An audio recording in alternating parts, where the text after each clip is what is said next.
하겠습니다. 아멘. 네, 오늘 말씀은 꿈에 관하여입니다. 창세기 말씀 아니었네요. 창세기 28장 오늘 찬양한 내용인데 여러분이 아시는 구절입니다. 잘 아시는 구절인데 제가 한번 봉독하도록 하겠습니다. 28장 10절입니다. 야곱이 브엘세바에서 떠나 하란으로 향하여 가더니 한 곳에 이르러는 해가 진지라. 거기서 유숙하려고 그곳에 한 돌을 가져다가 베개로 삼고 거기 누워 자더니 꿈에 본즉 사다리가 땅 위에 서 있는데 그 꼭대기가 하늘에 닿았고 또 본즉 하나님의 사자들이 그 위에서 오르락 내리고락 하고 또 본즉 여호와께서 그 위에 서서 이르시되 나는 여호와니 너의 조부 아브라함의 하나님이요 이삭의 하나님이라. 내가 누워있는 땅을 내가 너와 내 자손에게 주리니 내 자손이 땅에 티끌같이 되어 내가 서쪽과 동쪽과 북쪽과 남쪽으로 퍼져 나갈지며 땅의 모든 족속이 너와 내 자손으로 말미암아 복을 받으리라. 내가 너와 함께 있어 내가 어디로 가든지 너를 지키며 너를 이끌어 이 땅으로 돌아가게 할지라. 내가 내게 허락한 것을 다 이루기까지 너를 떠나지 아니하리라 하신지라. 야곱이 잠이 깨어 이르되 여호와께서 과연 여기 계시거늘 내가 알지 못하였도다. 이에 두려워하여 이르되 두렵도다. 이곳이여 이것은 다름 아닌 하나님의 집이요 이는 하늘의 문이로다 하고 야곱이 아침에 일찍이 일어나 베개로 삼았던 돌을 가져다 기둥으로 세우고 그 위에 기름을 붓고 그곳 이름을 베드레라 하였더라. 이 성의 옛 이름은 루스더라. 야곱이 서원하여 이르되 하나님이 나와 함께 계셔서 내가 가는 이 길에서 나를 지켜주시고 먹을 떡과 입을 옷을 주시어 내가 평안히 아버지 집으로 돌아가게 하시오면 여호와께서 나의 하나님이 되실 것이요 내가 기둥으로 세운 이 돌이 주 하나님의 집이 될 것이요 하나님께서 내게 주신 모든 것에서 10분의 1을 내가 반드시 하나님께 드리겠나이다 하였더라. 아멘. 네, 꿈에 관해서 우리가 몇 번에 걸쳐서 말씀 나누도록 하겠습니다. 이 꿈이라는 것은 최근에 이제 우리가 인지과학이 발달하면서 아주 집중적으로 연구가 되고 있는 분야 중에 하나고, 특별히 이제 뭐 여러분 아시겠지만 이제 정신적인 그런 질환들이 급속도로 증가하고 있기 때문에 특별히 이제 이 꿈을 통한 치료의 방법이 아주 최근 한 10년을 기점으로 해서 많이 연구가 되고 있습니다. 물론 이제 제가 그 정신질환 책에서 이제 우리 실제적으로 정신적으로 힘든 분들의 치료 방법에도 이제 무의식의 치료를 그 중요한 항목으로 해서 제가 책을 썼는데 우리가 그러기 위해서 사실은 이 꿈에 대해서 우리가 이해하는 것이 아주 중요한 부분이라고 할 수가 있습니다. 사실 꿈이라는 것은 우리가 역사적으로 볼 때 과거에는 상당히 중요한 우리 인간에 있어서 상당히 중요한 역할을 했던 그 이제 인간의 정신적 현상이었고요. 이제 하지만 우리가 프로이드 이후에는 사실 꿈이라는 것, 이제 꿈이라는 것이 그 중요성의 향방이 이제 결정적으로 이제 달라지는 계기가 됩니다. 그리고 이제 꿈이라는 것이 쉽게 말해서 이제 과학의 영역, 이제 과학의 영역으로 들어오게 되고, 그리고 이제 우리가 이제 얼마 전에 그 수요 성경 배운 것처럼 우리가 이제 루시드 드림이라는 이러한 그 꿈을 통해서 본격적으로 이제 과학의 영역으로 들어와서 연구가 되고 있습니다. 마찬가지로 이미 이제 10년 전부터 인간의 이제 꿈을 해석하기 위한 이제 그 fMRI를 통해서 꿈을 해석하기 위한 방법들이 이미 개발이 되고 있고, 그리고 이제 현재도 상당한 어느 정도의 그 성과를 보이고 있어서 이제 아마 몇십 년 내로는 우리가 어떤 꿈을 꾸고 있는가를 사실 이제 기록할 수 있는 이제 그런 시대, 이제 그런 시대가 올 것으로 예상을 하고 있고, 이제 그런 것을 통해서 이제 우리 가운데 있는 이제 이 정신적인 문제들, 이제 이런 것들을 치료하는데 이제 분명히 도움이 될 거라고 생각을 하고 있습니다. 근데 이제 우리에게 중요한 것은 그러나 결국 하나님께서 그리고 성경에서는 이제 이러한 꿈을 어떻게 다루고 있느냐 이제 이러한 부분이겠죠. 꿈에 대한 것은 그 철학적으로도 한 최근 한 10년 정도부터 이제 그 루시드 드림이라는 것이 과학적으로 연구가 되고 그리고 이제 과학의 영역이 이제 돼 가고 있기 때문에 철학자들도 상당한 관심을 가지고 꿈 철학에 대해서 이제 그 많은 논의들을 하고 있습니다. 사실 기본적으로 뭐 철학이라는 것 자체가 우리가 인식할 수 있는 범위 내에서 진행되는 사고이기 때문에 이 꿈이라는 것이 프로이드가 말한 그 무의식의 영역, 그러니까 무의식의 영역인 상태에서는 사실 철학이라는 것을 진행할 수가 없겠죠. 그래서 원래 프로이드가 이제 꿈을 그 무의식 세계의 현상으로 처음에 바라봤기 때문에 철학자들은 당연히 이제 그거에 대해서는 아무런 관심을 갖지 않았고요. 왜냐하면 거기서 논리성을 가지고 있었기 때문에. 그러니까 이제 오직 심리학적인 부분에서만 이제 꿈을 이제 다루게 된 것이죠. 그러다가 이제 이 루시드 드림이 실제 인간의 어떤 의식의 활동으로서 이제 일어난다는 것이 과학적으로 증명되면서 이제 이 꿈을 이제 철학의 영역으로 가져오려는 노력들을 많이 하고 있습니다. 실제로 이제 이미 그 아리스토텔레스는 꿈에 대해서 자세한 기록을 하고 있습니다. 꿈에 대한 그 섹션을 따로 두고 그 기록이 하고 있는데 이런 얘기를 하고 있죠. 그러니까 꿈이라는 것은 우리의 어떤 그 쉬운 예로 소화 활동과 관계가 있다. 이제 이런 얘기를 해요. 그러니까 결국 뭐냐면은 이미 그 아리스토텔레스는 꿈이라는 것이 우리의 그 감각의 영역과 분명한 차이가 있지만 그러나 그 감각의 영역을 우리가 연속적으로 사용한 어떤 경험이 아니라 불연속적이거나 혹은 랜덤하게 사용한 어떤 영역인데 이것은 마치 그 아리스토텔레스는 이런 표현을 해요. 그러니까 강이 이렇게 흘러가면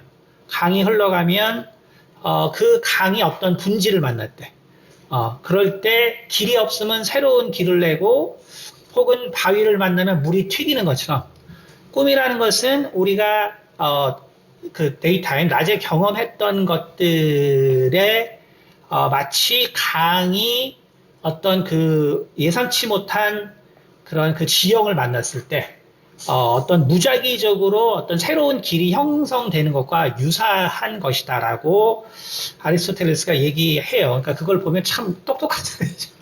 그렇죠? 그리고 그렇게 무작위적으로 되는 이유는 결국 우리가 아까 말한 것처럼 우리가 밥을 먹고 그럼 왜 밥을 먹는데 꿈을 연결했냐? 그렇죠? 그러니까 그걸 보면은 우리도 여기 벌써 주무시는 사람 나오는데 이게 점심을 먹거나 그렇죠? 우리가 항상 밥 먹고 나면 졸리잖아요. 아마 옛날 사람은 더 심했나 봐요. 더 심했으니까 아마 아리스토텔레스가 밥 먹으면 꿈꾼다 이제 이런 얘기가 나오겠죠. 그러니까 결국 우리가 밥을 먹게 되면은 결국 그 어떤 대사의 영향들이 우리의 어떤 그 막 깨있을 때의 기억을 이렇게 이제 분해시키고 또 다른 형상으로 나타나게 하고 그래서 우리의 어떤 우리가 한 외적인 영역이 이 내적인 영역에 영향을 주는 것이고 그리고 그럴 때 우리의 감각의 영역들은 우리가 정확하게 인식할 수 없는 바로 그러한 그 세상의 모습이 나타난 것이 꿈이다라고 이야기를 하고 있습니다. 그래서 이미 이제 그러한 사실 때문에 아리스토텔레스도 우리가 아는 것처럼 결국 분석 철학의 시조인데 결국은 아리스토텔레스 그러니까 우리가 이제 이 철학사나 혹은 과학사를 보면 이미 우리가 생각하기에 참 천재적인 사람이라고 하는 사람들은 꿈에 대해서 이야기하고 있어요. 이미. 그러니까 이미 아리스토텔레스는 그러한 자신의 어떤 꿈의 경험을 통해서 우리가 인식한다는 것을 얼만큼 믿을 수 있느냐. 이 문제를 이미 아리스토텔레스는 생각을 했고 이제 그의 철학의 방향을 결정했다는 것을 알 수가 있고요. 그리고 결국 아리스토텔레스의 그 많은 지식 역시 아리스토텔레스가 이미 그 꿈 이론에서 루시드 드림에 대해서 얘기하고 있어요. 우리가 자각할 수 있는 꿈이 또한 존재한다라고 얘기한 거예요. 그리고 바로 이제 이러한 이 꿈에 대해서 이제 서구에서 결국 이제 이 꿈을 통해서 결국은 우리가 관념주의 철학을 시작한 사람이 바로 데카르트죠. 데카르트입니다. 그래서 오늘 제가 이제 야곱을 이야기했는데, 그래서 본문은 이제 야곱에 대한 이야기인데, 우리가 이 야곱과 그리고 오늘 제가 말씀드리는 것은 바로 이 데카르트의 삶을 한번 생각해보고 그들의 사고를 비교해보라는 거예요. 그들의 사고를 비교해보라. 그러면 우리가 꿈이라는 것이 어떤 의미를 우리 인간에게 가질 수 있나 우리가 생각해 볼 수 있다라는 것입니다. 우리가 이제 그 데카르트는 우리가 아는 것처럼 그는 이제 꿈을 많이 꾸는 사람이었죠. 특별히 이제 본능적으로 자기가 꿈을 기록하는 사람들. 혹시 그 자기 꿈을 기록하는 사람 있어요? 혹시? 내가 뭐 몇 번이지만 하여간 난 꿈을 기록한 적이 있다. 그 저희 교회는 없나? 한 명도 없어요. 여기 우리 토시미가 꿈을 기록한 적이 있다는데 사실은 기록을 할 정도면 상당히 꿈을 많이 꾸는 편이고 그리고 그 꿈이 뭔가 내 어떤 삶의 영향을 주고 있다는 거예요. 그래서 사실은 그래서 꿈의 기록이라는 것은 이제 이렇게 꿈의 중요한 역할을 자기 생각에 하는 사람들은 적게 돼 있어요. 그리고 그런 사람들이 바로 그 루시드 드림을 하는 사람들이에요, 실제로. 그러니까 자기가 자각몽을 정확하게 꾸는 사람들만 사실은 기록하게 돼 있어요. 그러니까 이제 그러한 그 것들을 통해서 나에게 이제 우리 토시미 성도님이 그러한 이 루시드 드림을 꿀 수 있기 때문에 그렇다면 그것을 어떻게 이제 내 삶에 잘 응용할 수 있는가 이제 이런 것들을 생각해 보면 좋겠죠. 그러니까 이제 그 데카르트는 꿈에 대해서 기록을 했고요. 그래서 그것이 결국은 우리가 데카르트의 이 철저한 그 회의론, 그렇죠? 그래서 이 만물을 분석하는 것의 시초인 바로 그 회의적 사고, 이것을 그가 이제 시도하게 되는데. 그가 이제 세 가지의 꿈을 어느 날 꿔요. 그러니까 데카르트는 기본적으로 아주 독실한, 캐톨릭 신자였어요. 근데 그 부모들은 프로테스탄트였는데, 그 주변 사람들은. 근데 그는 이제 되게 독실한 캐톨릭 신자였고, 그리고 아마 뭐 그렇게 이제 꿈을 많이 꿔서 그런지, 이렇게 수도사 생활도 했었는데, 그 수도사들은 이제 새벽에 일어나서 기도하죠. 5시 정도, 오늘날도 5시에 이제 일어나서 기도하는데, 데카르트는 항상 못 일어나가지고, 그래서 오죽 못 일어났으면은, 아침 기도에 제외를 받았다 그러더라고요. 그 정도로. 그러니까 이제 아마, 이게 원래 이렇게 꿈을 많이 꾸는 사람들은 그렇죠. 피곤하겠죠. 근데 결국 이제 데카르트는 그 인생 마지막에 그 스웨덴 여왕이 데카르트의 그 열렬한 정말 그 철학의 팬이었거든요. 그래서 이제, 자기는 절대로 이제 스웨덴에 안 간다. 왜냐면 스웨덴이라는 나라는, 아시겠지만 이제 낮이 짧기 때문에 엄청 빨리 일어나야 돼요. 그래서 바이킹들은 원래 그 스칸디나비아 반도에서 왔기 때문에 얘네들은 뭐 새벽 4, 5시면 이미 나갈 준비를 해야 되거든요. 이제 해가 빨리 지기 때문에. 그래서 데카르트가 나는 절대로 안 간다. 라고 했는데, 왜냐면 아침에 못 일어나니까. 그런데 이제 여왕이 이제 군함을 보내가지고 데카르트를 전송하는 통에, 이제 나이 60이 넘어서 가게 되는데, 결국 그의 예상대로 건강이 안 좋아져서 1년 만에 이제 죽게 되죠. 어쨌든, 그러니까 우리가 참 그래서 늦게 일어나는 사람 자꾸 빨리 일어나고 하지 마세요. 이게 삶의 패턴이 있으니까 자꾸 늦게 일어나는 사람은 너 이렇게 뭐 하려고 이렇게 게으르게 자냐 이러지 마세요. 그거는 사람마다 다 능력이 다르고 이 본성이 다릅니다. 어쨌든 그가 이제 그 세 가지 꿈을 꾸게 되는데 이제 첫 번째 꿈은 이제 이 사람이 아주 다재다능한 사람이 아시겠지만 오늘날 그 카테시안 코디네이터 좌표계를 만든 사람이고 또 기하학의 창시자죠.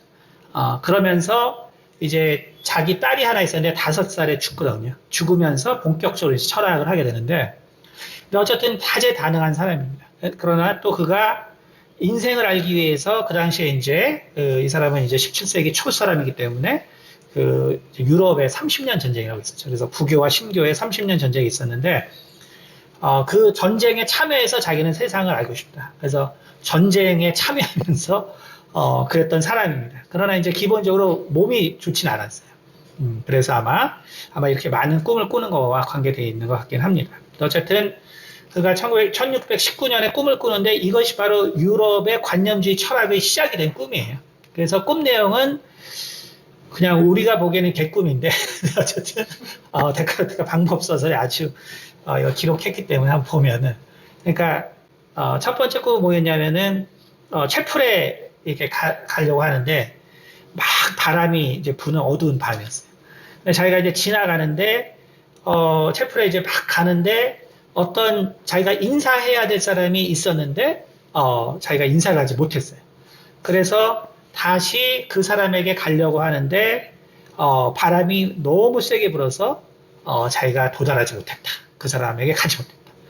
참 무슨 내용인지 모르지만 그게 첫 번째 꿈이었고 그다음 두 번째 꿈은 뭐냐면은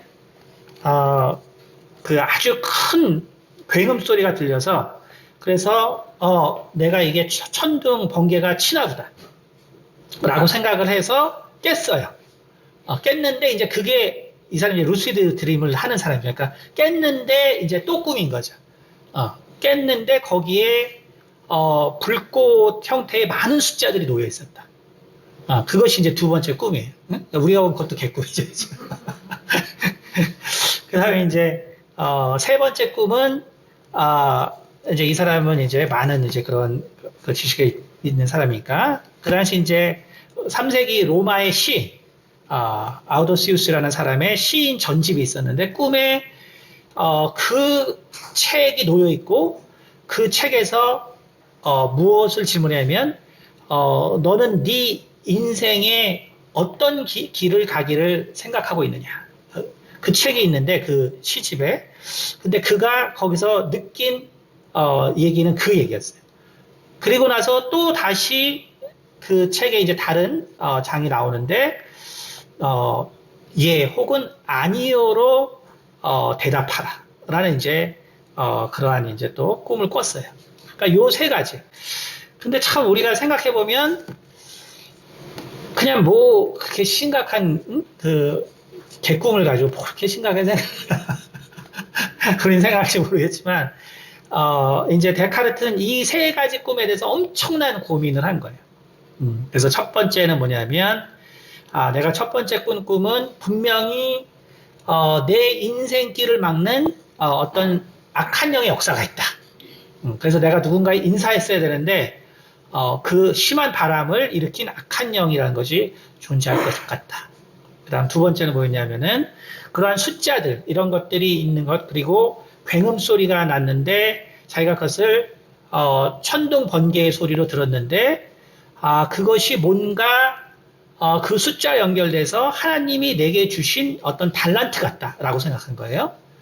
그리고 이제 세 번째가 뭐냐면은 결국 우리가 이 통찰력과 그런 인지력 그리고 나의 인생과 삶을 내가 어떤 무작정 이렇게 살아가는 게 아니라 하나님이 원하는 것은 내가 나의 인생이 나의 인생인지 혹은 아닌지를 분명히 하나님이 나에게 묻는 것 같았다 라고 생각한 것이죠.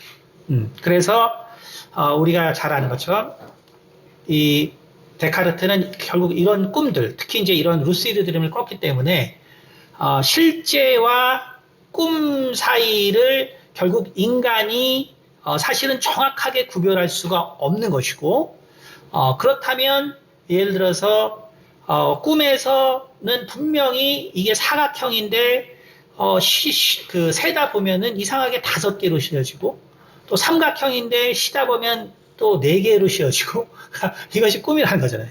그러니까 그렇게 되는 것처럼 우리가 실제 삶에서도 마찬가지로 누군가가 나를 속이는 일 혹은 나도 내 스스로가 속는 일 이런 것들이 발생하는 것이 이 세상이라는 것을 생각하게 돼서 그가 변하지 않는 것 그리고 오직 내가 이것이 참 세상과 가짜의 세상에서 구별할 수 있는 방법이 무엇인가.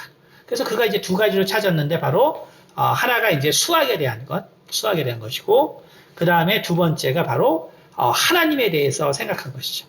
그래서 전능하신 하나님이 계시다는 것은 결국 우리 인간의 입장에서 보면은 만약에 내가 전능하다면 내가 전능의 개념을 생각할 필요가 없을 것이다. 그러나 내가 전능하지 않다는 생각 자체 그리고 내가 전능하지 않다는 걸 생각하게 한 것 자체가 바로 하나님이 계시다는 증거다. 그래서 나는 피조물로서 전능하지 못하다는 것을 나는 느낄 수밖에 없는 것이고 그리고 만약에 그 신이 진짜로 존재한다면 그 신은 현존하기 때문에 실존해서 우리 삶 가운데 어떠한 영향을 줄 것이다 라고 한 것이죠. 그것을 통해서 결국은 데카르트가 고민했던 내가 생각하는 것이 맞는지 혹은 내가 미친 건지 그러니까 이 고민을 많이 한 것도 데카르트가 이 사람이 이제 몸이 약했죠. 거기다가 군대 자원에서 그 당시 별로 그 위생 상태가 좋지 않은 전쟁터를 계속 다녔거든요. 그러니까 계속적인 병이 들었단 말이에요. 그리고 병이 들 때마다 많은 꿈을 꿨어요. 그러니까 결국은 이러한 이 병들을 통해서 자기가 제정신이 아닐 때가 많았고 그렇다면 과연 우리에게 변하지 않는 생각과 변하지 않는 진리라는 것은 무엇이 있겠느냐 이것을 고민한 것이죠. 그래서 결국 누군가가 나를 이와 같이 꼬시고 속이고 그래서 내가 진리를 만날 수 없게 하고 그래서 내가 결국은 진리 대신 하나님도 믿을 수 없는 상태가 될 정도로 내가 이 실제와 가짜를 구별하지 못한다면 그렇다면 나는 어떻게 참된 것을 알 수 있겠느냐 라고 했을 때 데카르트가 생각한 것이 바로 그럼에도 불구하고 나라는 존재가 있어야지 그 마귀도 나를 꼬시고 속이고 유혹할 수 있다. 그러므로 나라는 존재는 바로 내가 생각한다는 사실에 나라는 존재가 있다는 것은 부인할 수 없다. 그것이 바로 이제 우리가 아는 이제 나는 생각한다. 고로 나는 존재한다는 것이 다 꿈에서 나온 얘기죠. 꿈에서. 그러니까 결국은 내가 생각한다는 걸 통해서 나라는 존재의 근거를 확인하게 되고 그리고 신앙을 통해서 바로 그가 이제 흔들리지 않고 변하지 않는 진리를 위해서 그렇게 살아가게 된 거죠. 근데 그래서 아이러니하게 관념 철학이 어디서 발생하냐 하면 바로 전혀 비논리적인 꿈으로부터 시작했다는 거예요. 그러니까 오늘날 관념주의 철학의 시조라고 할 수 있는 데카르트의 이 관념주의의 근간이 바로 아이러니하게도 바로 꿈으로부터 시작했다는 것이죠. 그렇죠? 그런데 이제 우리가 성경에서 바로 이 데카르트와 가장 유사한 인물로 우리는 야곱을 들 수가 있습니다. 야곱을. 이 야곱이라는 인물은 사실 우리가 성경에서 우리가 접하는 야곱과 그리고 유대인들의 기록에서 접하는 야곱 사실 유대인들의 그 추가적인 기록에서 접하는 야곱의 인생은 더 사실은 정말 비참하죠 사실은. 그러니까 우리가 성경에서만 접할 수 있는 야곱이 있고 그러나 이제 야곱이 우리가 결국 한 150년 살았기 때문에 사실은 이거보다 더 그 드라마틱한 인생이 있을 것이고 그리고 야곱이라는 인물 자체에 대한 평가도 너무나 다양하잖아요 사실. 그래서 야곱이 정말 이 신실한 사람이었냐 혹은 그렇지 않은 자냐 이거에 대해서 또 목사님들마다 또 신학자들마다 상당히 다른 견해를 가지고 있기 때문에 우리가 야곱의 인생은 그만큼 정말 드라마틱 했다라는 것을 알 수가 있어요. 우리가 일단 아는 것처럼 야곱은 그를 그렇게 지지했던 어머니 그 레베카, 그러니까 드보라죠. 그러니까 그러니까 리브가의 죽음도 접하지 못했어요. 그렇죠? 그러니까 오직 그 유모였던 드보라의 죽음이 창세기 35장 8절에 나오죠. 그러니까 이제 사실 그 어머니가 리브가가 몇 살에 도대체 이 이삭을 따라 나섰느냐라는 것도 그 유대에도 여러 가지 이론이 있지만 평균이 대충 15살 정도 돼요. 15살. 평균 15살. 그러니까 리브가가 오직 이 믿음을 리브가가 귀하게 생각했기 때문에 이삭을 쫓아갔는데 그 이삭과 결혼하기 위해서 갔는데 사실 그 나이 차가 거의 25에서 30살 나요. 그러니까 꽤 많이 나요. 그 당시에도 작은 차는 아니에요. 이삭도 한 180살 정도 이제 살았는데 어쨌든 작은 차이는 아닙니다. 그러니까 이제 결국은 리브가가 너무 어리니까 이제 유모를 할 사람인 드보라를 같이 보내죠. 보내서 결국 이제 이 야곱과 계속 교신을 할 수 있었던 사람은 결국 이제 그 드보라였고 결국 리브가는 어떻게 죽었는지 왜 모르냐 하면은 이제 이 유대인들은 결국 에서가 이 야곱과의 그 사건에 대한 그 분노 때문에 결국 그 어머니에 대한 그 분노가 많았고 그래서 결국 이 리브가의 죽음을 알리지 않았기 때문에 결국은 이제 알지 못하게 되었다라는 이제 그러한 이제 그 이야기를 합니다. 어쨌든 야곱은 그러한 그 아픈 과거가 분명히 존재하고요. 그리고 또 우리가 야곱이 결국 이 에서를 만나서 우리가 잘 화해한 것처럼 이제 구약에는 딱 거기까지 기록이 돼 있지만 그러나 이제 유대의 기록에 보면은 결국 그 화해하고 그 세겜에서 사건이 있은 후에 결국은 이 에서와 그리고 이 세겜의 주변 사람들 항상 그 야곱에게 복수를 원했던 사람들 이러한 사람들이 사실 이 야곱에 대해서 전쟁을 하게 됩니다. 전쟁을 하게 되고 그리고 거기서 그 유다가 이 활로 에서의 이제 허벅지를 맞추게 되고요. 그래서 결국 그것이 나중에 그 에서에게 계속적인 병으로 작용해서 죽게 됐다라고 이렇게 기록하고 있어요. 그러니까 결국 이제 이게 그 당시에는 잘 화해했겠지만 그러나 결국 인간사이기 때문에 또 이제 그 유대의 기록에 보면은 그러한 또 가슴 아픈 이 동족 형제 간에 또 그런 싸움이 있었다라는 기록이 있고 그리고 그 정신없는 와중에 또 자기가 사랑하는 이제 그 요셉을 이제 죽었다는 그런 소식을 또 듣게 되고 그리고 이제 자기의 인생에 대해서 얘기할 때 창세기 40장에 나오지만 나에 대해서는 나에 관하여는 내가 사랑하는 아내 라헬을 장사지냈다. 그 한마디로 요약하거든요. 그러니까 결국은 요셉에게 있어서 참 중요했던 그 인생들을 보면 자기에게 소중했던 그러한 사람들과 함께 하지 못하는 아픔이 너무나 곳곳에 많았다. 그러니까 그러한 그 가장 우리 인생에 있어서 사실 제일 고통이 어디 있겠어요? 우리 인생의 모든 고통이 어디서 시작돼요? 제일 큰 고통은 다 가족이거든요. 그렇죠? 뭐 사실 외부 사람과 일어나는 고통이라는 것은 사실은 그게 큰 것이 아니에요. 우리가 항상 외부에서 고통이 생겨도 그것이 사실은 가족을 결속하는 힘이죠. 그리고 가족이 또 함께 결속함으로 외부의 모든 어려움을 이겨내죠. 그렇죠? 그런데 가족이 붕괴되면 사실은 그것만큼 고통스러운 인생이 없는 거죠, 사실. 세상에서. 그거 외에 더 고통스러운 인생이 어디 있겠어요. 그러니까 결국 야곱의 인생을 참 돌이켜 보면은 너무나 그 고통으로 사실 점철될 수밖에 없는 그러한 인생이었다라는 것을 알 수가 있습니다. 자, 그런데 이제 우리가 하나 더 생각해야 될 것은 뭐냐면,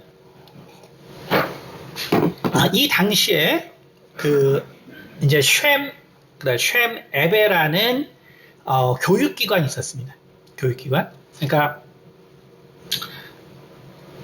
이제 유대인들의 그 기록에 보면, 우리나라도 마찬가지죠. 그러니까 어느 시대건 간에 교육기관이 있는데, 근데 이 당시에 있던 바로 신앙 교육기관이 있었어요. 그게 쉔 에베 이제 그 학교인데, 여기서 이제 누가 가르쳤다라고 기록되어 있냐면 아브라함, 그 다음에 무드셀라, 그 다음에 셈, 그 다음에 이제 셈의 이제 그 후손 중에 하나는 에베.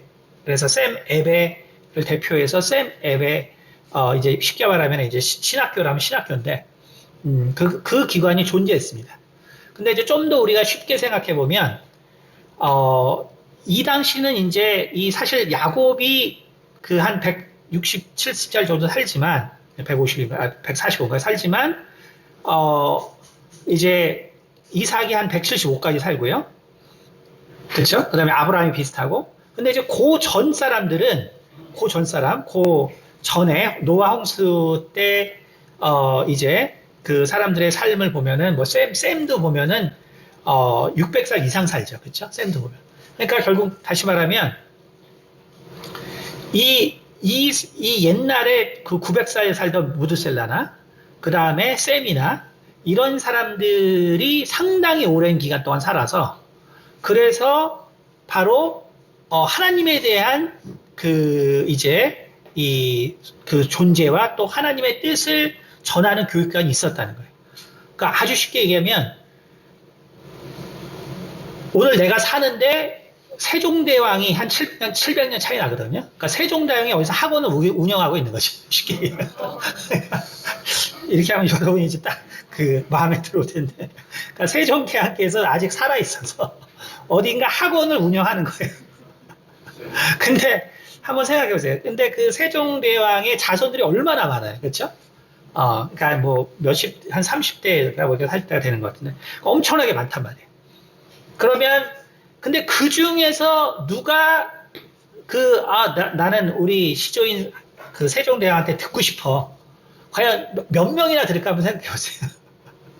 그러니까 이제 이것이 뭐냐면 결국은 그렇게 하나님의 말씀을 전하는 교육기관과 그 성경에 나오는 사람들이 있지만 그러나 그 당시에는 그냥 자기 먼 조상이 학원을 연 거죠. 쉽게 말해요. 자신의 아주 먼 조상이 학원을 연 거예요. 그러니까 그 학원에 결국 누가 다니냐 이거죠. 그죠? 누가 다니냐. 바로 야곱이 그 중에 수강생이었다고 돼 있어요. 유대교는. 야곱이 그 학원의 수강생이었습니다. 수강생이었어요. 그러니까 야곱은 정말 그 자기 어떤 인생과 삶을 통해서 어떤 하나님의 존재가 너무너무나 필요했던 그런 이유가 있었겠죠. 그 내면이고 뭐든 간에 어떤 이유가 있었어요. 그래서 우리가 잘 아는 것처럼 창세기 28장에 결국 에서와의 사건이 있게 되고 그리고 에서의 사건이 있은 다음에 이제 우리가 아는 것처럼 이제 떠나게 되죠. 28장 1절에 이 말이 있죠. 이삭이 야곱을 불러 그에게 축복하고 또 당부하여 이르되 너는 가나안 사람의 딸 중에 아내를 맞이하지 말고 이렇게 돼 있죠. 일어나 밧단 아람으로 가라 이렇게 된단 말이에요. 근데 그 위에 보면 45절에 내 형의 분노가 풀려 내가 자기에게 행한 것을 잊어버리거든 내가 곧 사람을 보내어 너를 거기서 불러오리라 어찌 하루에 너희 둘을 이르랴. 그래서 이제 에서가 이 사건으로 분노하게 돼서 결국은 리브가가 너 좀 어디 딴 데 가 있어 라고 얘기한단 말이에요. 그쵸? 근데 이제 우리가 요 사이에 아무 일이 없어서 요 일 때문에 이제 결국은 이제 바단 아람으로 내 외조부에게 갔다고 우리는 생각해요. 그러니까 요 사건 때문에. 근데 실은 유대의 기록은 이렇게 되어 있지 않고요. 이 사이에 무려 14년이라는 기간이 있어요. 14년. 그러니까 우리는 이제 요 사건 때문에 야곱이 이제 바단 아람 다시 가서 그 라반의 집으로 갔다고 생각하는데 유대의 기록은 그게 아니고 요 사건 때문에 야곱이 어떻게 되면 본격적으로 아까 앱의 그 쉽게 말해서 학원에서 기숙사 생활을 하는 거예요. 그래서 14년을 거기서 공부합니다. 14년. 그러니까 결국 이 야곱이 그렇기 때문에 야곱이 이 사건을 통해서 하나님과 정말 엄청나게 깊어질 수 없는 상황.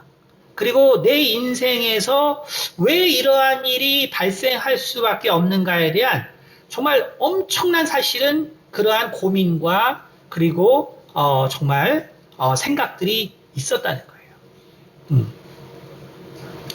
자, 그런데 이제 오늘 야곱은 그런데 되게 특이한 점이 있습니다. 우리가 그가 뭐 좋고 나쁘고의 그런 판단은 이제 여러분 각자에 달린 거지만 그러나 우리가 하나 야곱에게서 꼭 배워야 할 것이 있어요. 그것은 뭐냐면 야곱은 사실은 자신의 무의식의 세계를 하나님께 완전히 오픈한 사람이에요. 그러니까 우리가 사실 이런 부분을 꿈에 대해서 이제 우리가 생각할 때만 사실 우리가 좀 생각해 볼 수 있는데, 우리가 우리의 어떤 무의식의 세계를 하나님 앞에 오픈한다.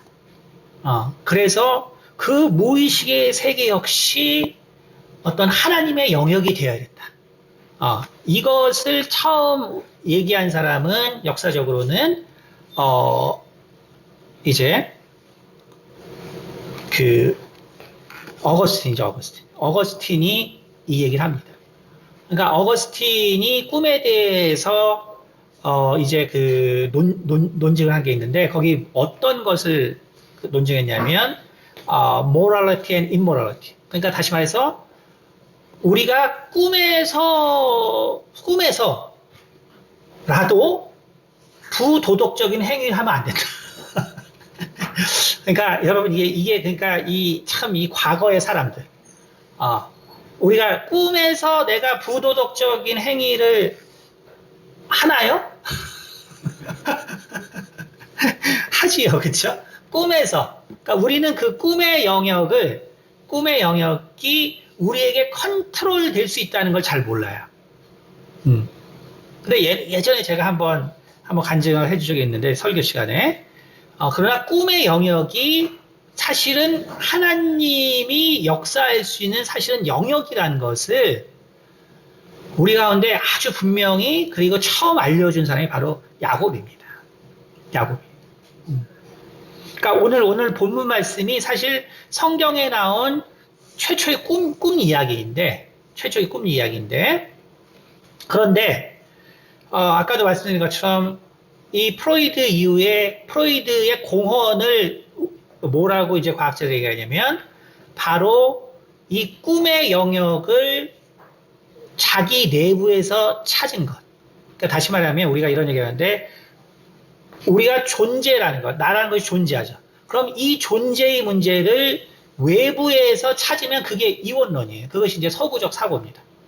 근데 내가 존재하는데 이 존재의 문제를 내 안에서 찾으면 이론론이에요. 그것이 바로 동양의 사고입니다. 그러니까 프로이드가 왜 이 과학자들에게 이렇게 어드마이어를 받냐면 바로 꿈의 영역이 옛날에는 알 수 없는 어떤 외부로부터 많은 영향을 받는 이런 영역이라고 생각을 했는데 프로이드는 꿈이라는 것은 오직 사실은 내 문제다. 오직 내 뇌의 문제다. 이렇게 얘기했기 때문에 바로 꿈이 분석이 시작된 거죠. 만약에 꿈이 외부로부터 영향을 받는다. 이러면 뭐 분석이 안 되겠죠. 무슨 영향 어떻게 받는지 우리 알 수가 없으니까. 그렇죠? 그래서 바로 프로이드가 오늘날 우리 인간의 꿈과 또 심리에 대해서 엄청난 영향을 사실 줬어요. 그러니까 우리가 그것을 좀 구분할 수 있어야 돼요. 꿈이라는 것이 온전히 나의 영역이라는 것이로부터 실제로 발생하는구나. 실제로 그렇죠. 그런데 야곱은 우리에게 뭘 보여줬냐면 그 실은 꿈이라는 것이 완전히 나의 영역인데 근데 그 영역을 사실은 내가 하나님께 온전히 드릴 수 있다는 거예요. 이것이 나의 완전한 무의식의 영역인데 실은 이 무의식의 영역을 내가 하나님께 온전히 드릴 수 있다는 것이죠.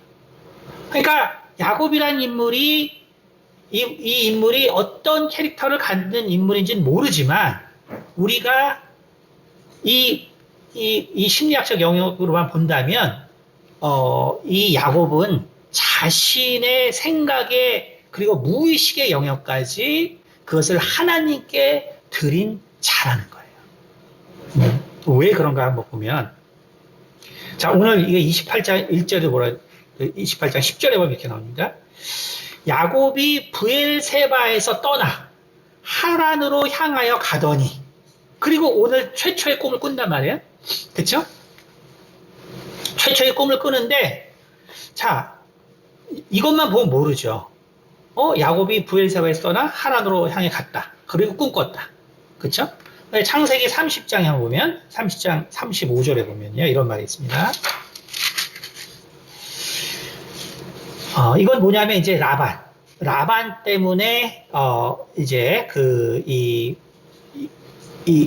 자기의 분깃, 나의 분깃이 어떻게 될 것인가? 이것에 대한 얘기예요.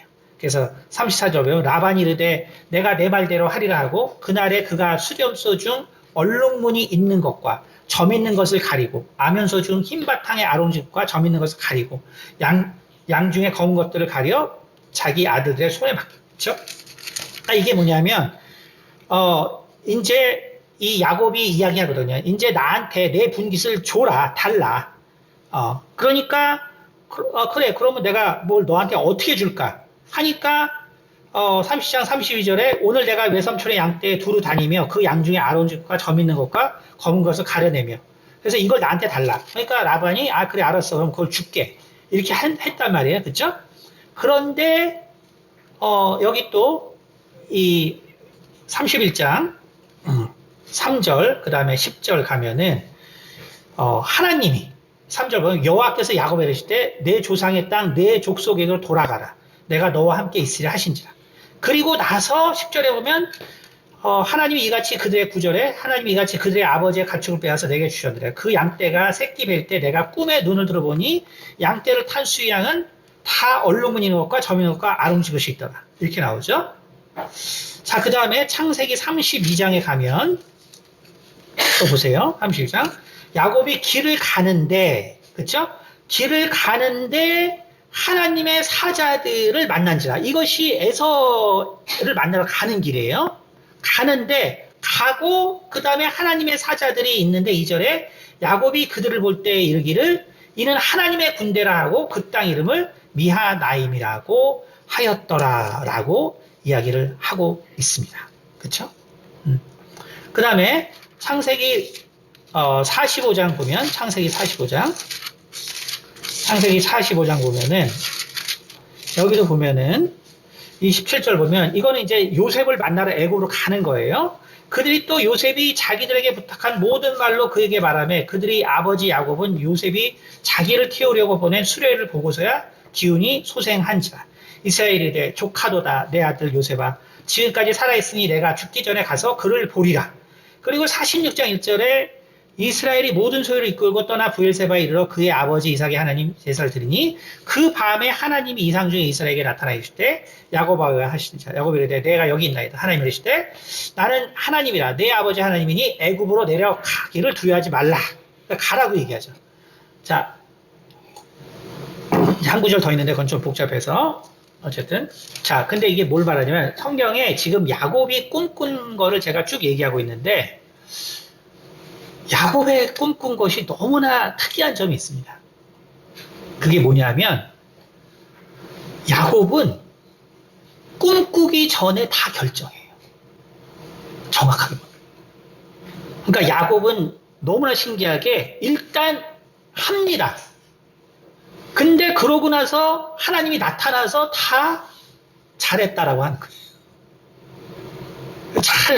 잘 여러분들이 살펴보세요. 잘 보세요.